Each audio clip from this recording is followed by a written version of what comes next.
Welcome back to your Community Connection Corner here on your Catholic station, Real Life Radio 1380 and 94.9 FM. I'm Jennifer Longworth, talking with Becca Self of Food Chain this afternoon. Becca, welcome back. Well, thanks so much for having me. And again, for people who might have missed the beginning of the show, tell us briefly about what Food Chain is, what you do, what's your mission. Well, kind of at our heart, we are an indoor urban farm in the heart of Lexington, but broader than that, we're a nonprofit that's really trying to provide education and demonstration around how we can reconnect with our food. So how can people get involved? There are so many different ways of getting involved. As any educational startup nonprofit, part of the goal is that we really just want to teach as many people as we can about what we're doing and why it's important. So the easiest way of getting involved or just learning a little bit more about what Food Chain is up to is coming to visit. So we do a couple of different tour options. First and foremost, we do public tours every Saturday. Those are at 1 p.m. We ask people to sign up online ahead of time just so that we know to expect you. If there's not very many people who've signed up, we might have to cancel a tour every now and then. But you can go online to our website, which is foodchainlex.org, and there's a little orange button there where you can sign up. We've done a lot of group tours recently as well. Some of your listeners might be at office places where they think, this could be a fun outing for our office, or obviously field trips we did with the springtime with schools. We've done a ton of those. And we schedule those throughout the week. So, that might be something, whether it's a youth group or, things like that. And then really just helping spread the word.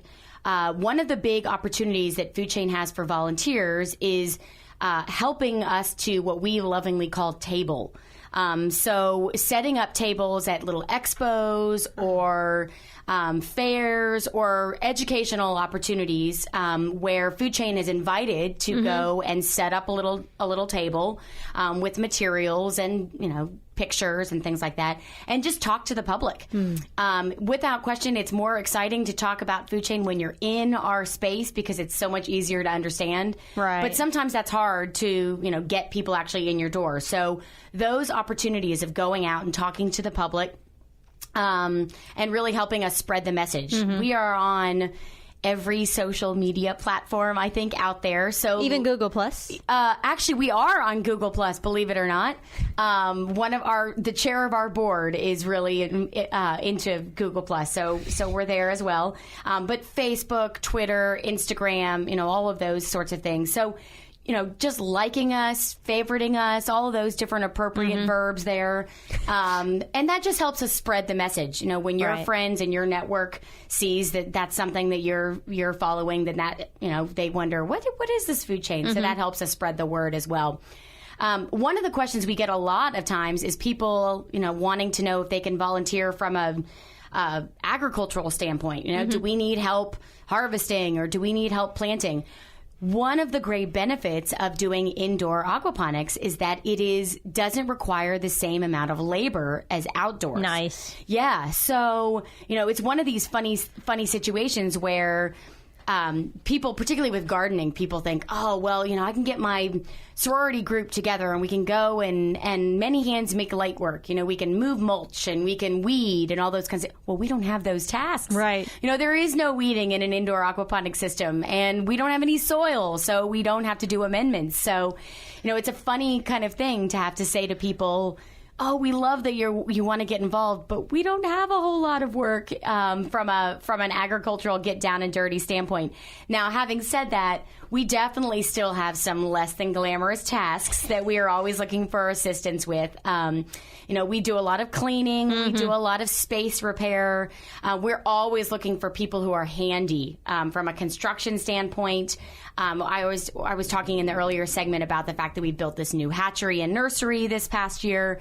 We've always got new projects in the works. So anybody who's really kind of a get her done kind of person, we could always use those kinds of expertise. Oh, I'm sure. So if you're passionate, if you're comfortable talking in front of other people, we'd love to have you, first and foremost, come on down and visit us, but also then we can put you to work talking to other people and teaching other people and leading tours and all that kind of great stuff. Well, it's interesting you mentioned Facebook, as someone posted a link to another aquaponics system in a different part of the country, like in a state north of us and said, hey, do these places do tours? And I'm like, hello, you have that in your own backyard. And I don't think they realized that you were like, oh, yeah, shoot, that's in Lexington. I'm in Lexington. We can just go do that. We don't have to go to another city. Well, it's, as a native Lexingtonian myself, I always like to tell people, this is something that's pretty darn unique to Lexington. As far as we know at Food Chain, the closest place that's doing something similar to Food Chain is in Chicago. So this is actually a real feather in Lexington's cap. I'm really proud of the fact that Lexington is sort of leapfrogging over other progressive cities around the country of really on the cutting, hopefully not bleeding edge, but sometimes it feels like that. Maybe we'll just go with leading edge of really modeling indoor urban agriculture and how that can engage people. We right now we're really focused on growing food and teaching people about that, but that's not the end goal for Food Chain. We really have our sights set on teaching and demonstrating much further down the food system. So it made sense for us. If you think about how we engage around food, the first thing you got to do with food is grow it. But we also want to teach people and show people how to prepare food. So down the line, we have plans to build a kitchen where, just like what we're doing right now with our aquaponic operations, we can model and show people how to take, okay, we've grown fresh basil, now how do you turn it into pesto? Or we've grown fresh fish, how do you turn that into dinner? Because there's a lot of knowledge that needs to be transferred there. And quite honestly, those are all job opportunities. There is a lot of human labor that is put into our food system. And I know we have a global food economy right now, but one of the advantages of a local food economy is that it benefits the local community, both nutritionally as well as financially, and from a resilience standpoint. So we really think that not only is just that good knowledge for people to know, but these are job skills that they can learn in the process, whether it's I'm going to be an urban farmer one day, or I could work at a restaurant and now I've learned these skills, or I could have my own salsa business. There's just a lot of different potential in there. So all of those things are really important to the long-term mission of Food Chain and where we see our role in helping to push this movement along. But a lot of opportunity in that community and something that Lexington can be really proud of. That's awesome. Now, you guys are also talking about like rooftop growing as well. Yeah. Have you started that? Or We have containers up on the roof, so we don't have huge, big beds just yet. We're working with the building owners to make sure that structurally everything is sound before we load the roof that roof caving up. in. Exactly. But we do. One of the things in kind of thinking about what makes sense from a environmental standpoint, there's a lot of energy that goes into growing food indoors. Because we're using artificial light there. So for us, it really made sense to focus on fast-growing things indoors. So if you come and visit Food Chain, you'll find that in our aquaponics system, we're only growing leafy things. And that's because leafy things grow the fastest. If you think about how a plant develops, those leaves come first before the fruit or the flower or the seed pod. So indoors, we're focusing just on really fast-growing things. And on average, things inside of our aquaponic system grow to harvestable size anywhere as fast as 10 days to 4 weeks. So it's a really, really fast turnaround.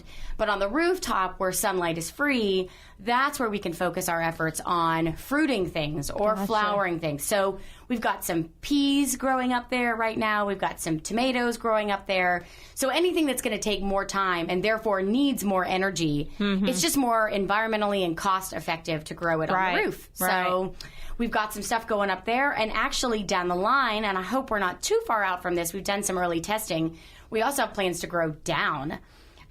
We have a basement in the building, which might not sound like the ideal place for growing food. No, not really, but if you think about mushrooms that like that dark, damp, protected environment, that's what we want to do in the basement is do a little mushroom farm down there.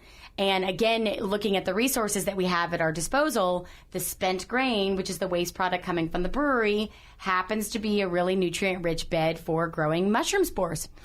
So that's the plan. We've done early testing, like I mentioned, and I think we've worked out a few of the kinks, and we'll probably have to work out a few more. But hopefully, when all is said and done, we'll have a lot of different examples and opportunities for people to learn about kind of unconventional farming, if you will, in an urban environment.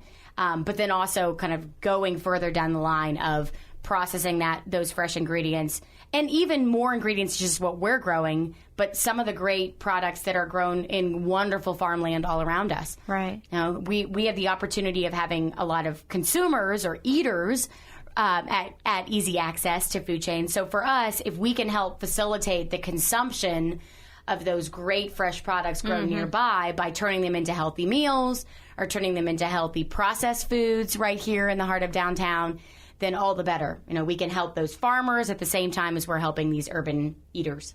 Now, can a regular person like me integrate some of these concepts into my own garden, or I don't think I can get a whole aquaponics system in my basement, but, are there certain aspects of this we can work into our own lives? Absolutely. And that, hopefully that's what Food Chain can show people, is that one of the great things about growing food or cooking food is that it can be done on any scale.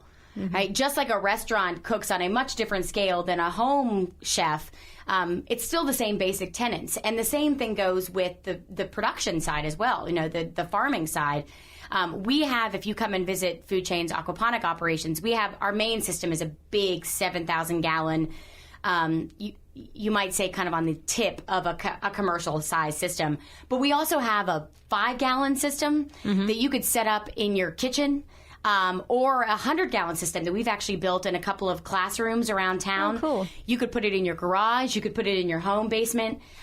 You could there's nothing to prevent you from taking advantage of your own indoor space inside of your house and having a little herb garden year-round. And, maybe once or twice a year, you could even harvest a fish out of your aquaponic system. So it is definitely completely scalable and flexible to whatever kind of environment and space you have.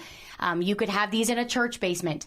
So it's a really, really flexible growing system. And because it's so educational, it's just inherently engaging. Now, we certainly do a lot of tours for kids, but I will say those kids go all the way up into their upper 90s. Yeah. Everyone becomes a kid when there's little fish flopping around. Fantastic. Again, what's your website and how can people find you? It is foodchainlex.org, and they are welcome to look us up too on all the social media where our handle is foodchainlex. So we'd love for people to check us out. Well, thank you so much, Becca, and everybody needs to go check out foodchainlex.org because if you're anything like me, you'll think it's totally fascinating. So this has been your Community Connection Corner here on your Catholic station, Real Life Radio 1380 and 94.9 FM, WMJR, Nicholasville, Lexington.